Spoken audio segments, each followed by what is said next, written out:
அவனியாபுரம் ஜல்லிக்கட்டு போட்டி ஏற்பாட்டிற்கான முகூர்த்த கால் நடப்பட்டு காளைகளை பரிசோதனை செய்யும் இடத்தில் தடுப்பு வேலி அமைக்கும் பணிகள் தொடக்கம். பொங்கல் பண்டிகையை முன்னிட்டு தமிழர்களின் வீர விளையாட்டான ஜல்லிக்கட்டு போட்டி மதுரையில் உலக புகழ்பெற்ற அவனியாபுரம் பாலமேடு அலங்காநல்லூர் ஜல்லிக்கட்டு போட்டி தை மாதம் தொடங்கி நடைபெறுவது வழக்கம்.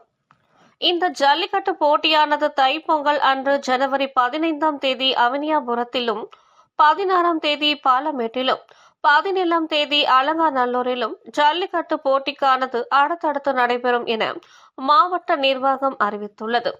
அவனியாபுரம் ஜல்லிக்கட்டு போட்டி நடத்துவதற்காக மதுரை மாநகராட்சி சார்பாக 66,98,000க்கு ஒப்பந்தம் போடப்பட்டு பணிகள் நடைபெற்று வருகிறது.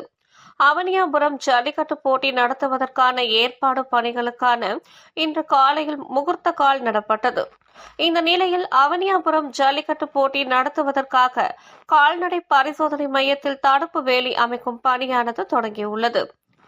தொடர்ந்து விழா மேடை, குடிநீர் மேடை அமைப்பது, சாலை இருபுறமும் பார்வையாளர்களை தடுக்கும் வேலி, சாலையை சீரமைப்பது உள்ளிட்ட பணிகள் நடைபெற உள்ளது.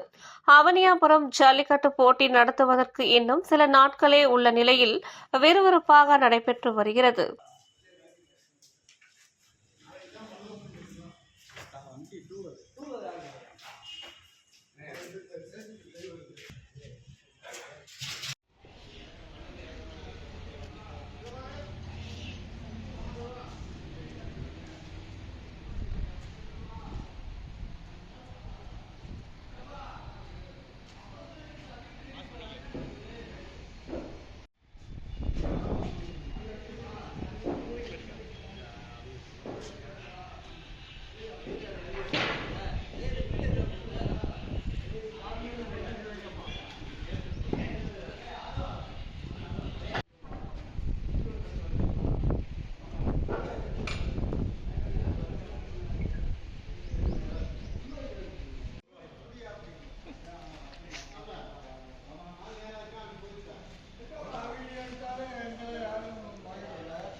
போடுங்க.